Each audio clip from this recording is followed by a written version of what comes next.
Dalam beberapa episode ke depan mungkin aku akan lebih banyak membahas tentang kejahatan cyber. Jika teman-teman menganggap video ini tak bermanfaat, boleh di-skip aja. Selamat datang di channel ini bersama aku, Sahdat. Kita akan membahas banyak hal di sini.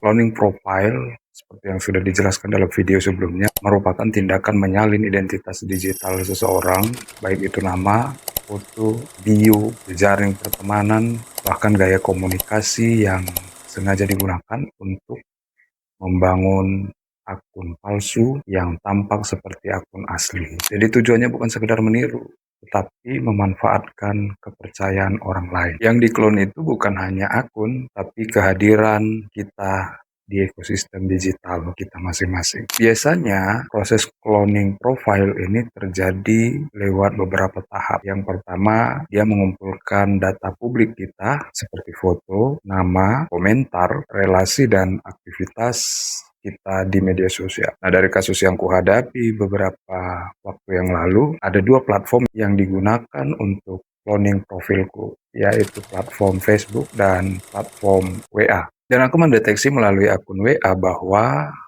akun WA yang dimiliki oleh si penjahat ini telah terdaftar kurang lebih sebulan. Jadi akun WA yang dia gunakan adalah akun bisnis.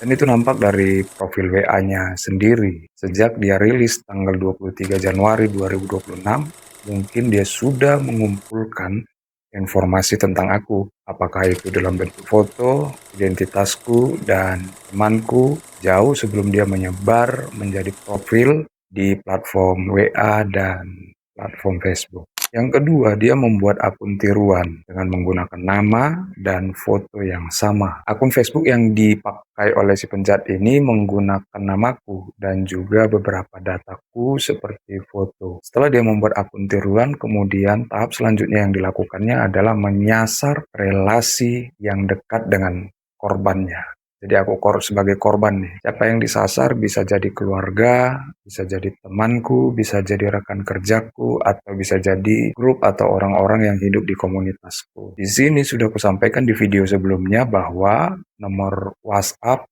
dan akun Facebook yang digunakan oleh si penjahat ini sudah menyasar teman-temanku. Baik itu rekan kerja, komunitas, dan lain sebagainya. Dia mulai menggunakan frame-frame tentang diriku melalui pesan-pesan Messenger dan juga pesan-pesan WA kepada teman-temanku. Dan biasanya langkah yang keempat yang kemudian dilakukan oleh si penjahat ini yaitu membangun kepercayaan dengan cepat. Ingat bahwa orang-orang ini yang disasarnya bukan hanya sekedar akun tapi kepercayaan. Dengan menggunakan bahasa yang akrab, konteks yang personal, atau mungkin cerita yang mendesak. Ini adalah teknik manipulator yang paling umum digunakan para penjahat di sosial media. Dan dalam kasus yang kuhadapi ini, dia benar-benar menggunakan gestur bahasaku sehari-hari dan juga menggunakan bahasa daerah untuk membangun kepercayaan publik atau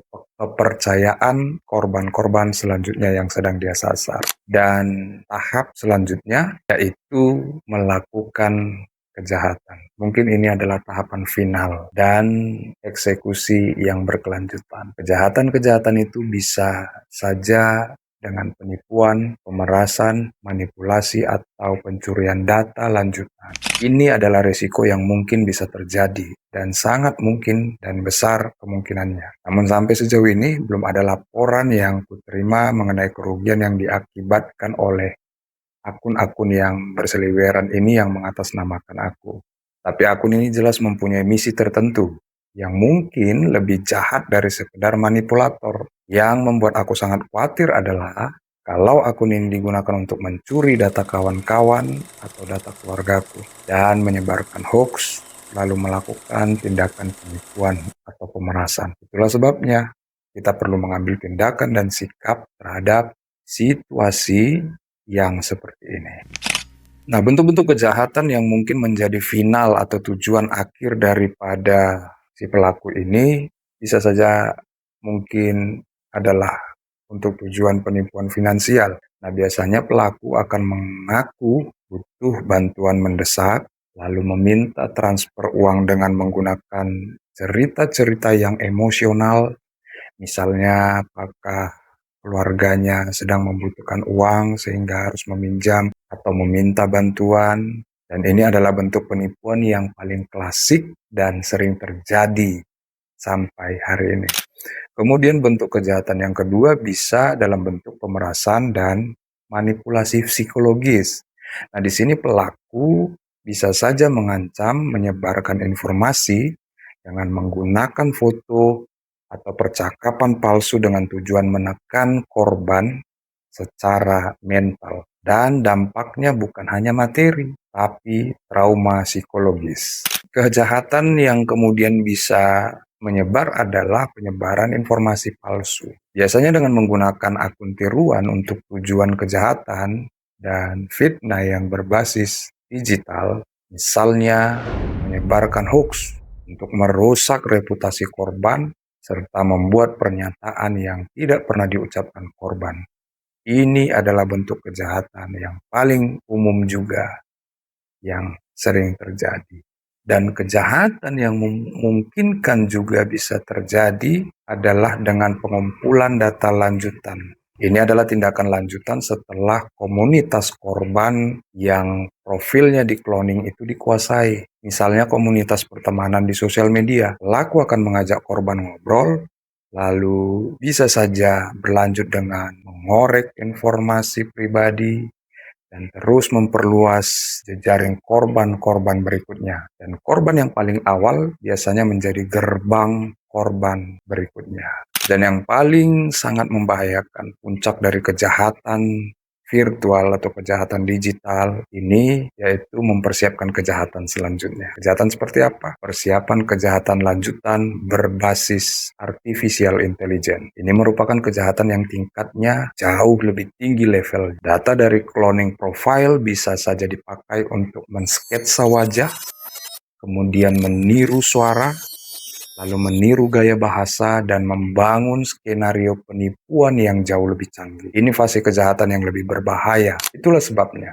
kita perlu antisipasi sedini mungkin. Nah, kalau ditanya mengapa profile cloning itu sangat berbahaya, cloning profile itu tidak bisa dianggap sebagai sebuah kejahatan yang biasa, karena ia bisa berkembang menjadi kejahatan yang luar biasa. Meskipun profil cloning ini tidak melulu meretas sistem dan tidak semua memakai teknologi yang tinggi, tapi ia bisa memanfaatkan kepercayaan manusia.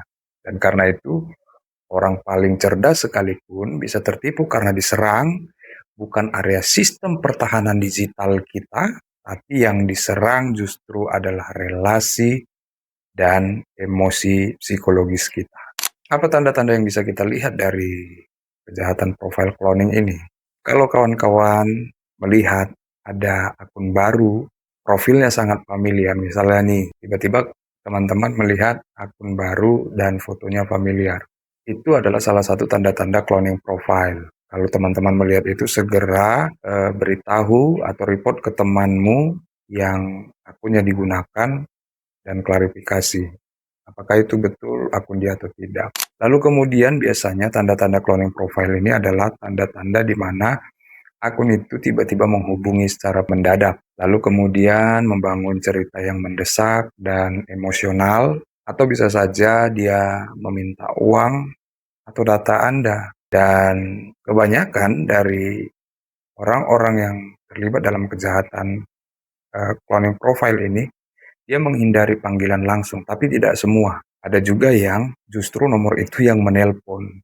Seperti dalam kejadian beberapa hari yang lalu, akun WA yang mengatasnamakan aku menghubungi temanku dan beberapa temanku dihubungi. Maka perhatikanlah, kalau dia punya akun baru tapi fotonya familiar lalu mendadak menghubungi, lalu kemudian membangun cerita yang mendesak secara emosional, sampai meminta uang atau data, atau langsung menelpon, ataupun menghindari panggilan langsung, itu adalah tanda-tanda cloning profile. Lalu apa yang harus kita lakukan? Sebagai korban yang datanya dipakai, aku sudah melaporkan akun palsu ini. Lalu kemudian aku sudah menyampaikan, mengklarifikasi kepada teman-teman melalui jaringan relasi, melalui WA, melalui Messenger bahwa itu bukan aku. Lalu kemudian mengamankan akun asli lewat pembaruan password atau verifikasi 2 langkah. Teman-teman juga bisa melakukan hal-hal untuk kita bisa saling menolong dan saling membantu. Kalau teman-teman melihat profil ganda yang seperti itu, jangan langsung percaya atau klarifikasi langsung kepada orangnya. Dan langkah praktis yang bisa kita lakukan adalah melaporkan akun-akun yang mencurigakan kepada platform tersebut.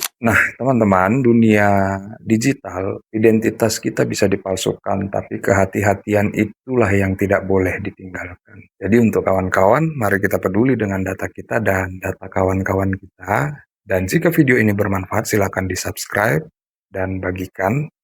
Stay safe dan sampai ketemu di video selanjutnya. See you.